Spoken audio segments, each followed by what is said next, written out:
প্রাকৃতিক বিপর্যয় থেকে সুন্দরবনকে রক্ষা করতে উদ্যোগী পুলিশ। বন্যার অভিশাপ থেকে সুন্দরবনকে রক্ষা করতে এক বাস্তবমুখী ও মানবিক উদ্যোগ নিল বসিরহাট পুলিশ জেলা। প্রতি বছর বর্ষা এলেই সুন্দরবনের বিস্তীর্ণ এলাকা প্লাবিত হয়, ভেঙে পড়ে বাঁধ, ক্ষতিগ্রস্ত হন হাজার হাজার মানুষ। বিশেষজ্ঞদের মতে নির্বিচারে ম্যানগ্রোভ ধ্বংসই এই দুর্যোগের অন্যতম প্রধান কারণ। সেই বাস্তবতাকে সামনে রেখে পরিবেশ রক্ষা ও সামাজিক দায়বদ্ধতার বার্তা নিয়ে এগিয়ে এলো বসিরহাট পুলিশ জেলা।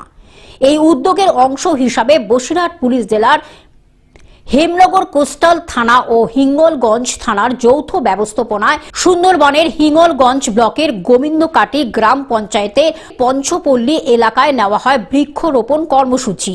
নদী ও উপকূল সংলগ্ন এলাকায় ম্যানগ্রোভ ও অন্যান্য উপযোগী গাছ লাগিয়ে ভবিষ্যতে প্রাকৃতিক বিপর্যয় ও মোকাবিলার শক্ত ভিত গড়ে তোলাই এই কর্মসূচির মূল লক্ষ্য।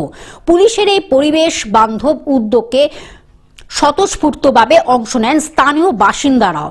একই সঙ্গে শীতের প্রকোপ থেকে সুন্দরবনের প্রান্তিক মানুষদের রক্ষা করতে মানবিক উদ্যোগও গ্রহণ করা হয়। পুলিশ আধিকারিক মোনায়েম হোসেন হিঙ্গলগঞ্জ থানার ওসি সন্দীপ সরকার, হিঙ্গলগঞ্জের বিধায়ক দেবেশ মণ্ডল, হিঙ্গলগঞ্জ পঞ্চায়েত সমিতির সভাপতি শহীদুল্লাহ গাজী সহ একাধিক জনপ্রতিনিধি, পুলিশ আধিকারিক ও কর্মীরা। বৃক্ষরোপণে সুন্দরবনকে বন্যা ও ঘূর্ণিঝড়ের হাত থেকে বাঁচানোর সবচেয়ে কার্যকর উপায়। প্রশাসন ও সাধারণ মানুষের যৌথ প্রচেষ্টাতেই সুন্দরবনের ভবিষ্যৎ সুরক্ষিত করা সম্ভব। সব মিলিয়ে বৃক্ষরোপণ ও শীতবস্ত্র বিতরণের মধ্য দিয়ে বসিরহাট পুলিশ জেলার এই উদ্যোগ শুধু পরিবেশ রক্ষা নয়, মানবিকতার এক উজ্জ্বল দৃষ্টান্ত হয়ে রইল।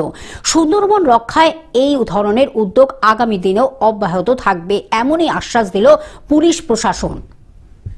দক্ষিণ 24 পরগনা থেকে সৌমাভ মণ্ডলের রিপোর্ট, গ্লোব নিউজ। এখন থেকে গ্লোব টিভি দেখুন আপনার স্মার্টফোনেও। গুগল প্লে স্টোর অথবা অ্যাপল স্টোর থেকে ডাউনলোড করুন গ্লোব টিভি লাইভ অ্যাপ। এছাড়া জিও টিভি অ্যাপ থেকে দেখুন গ্লোব টিভি লাইভ।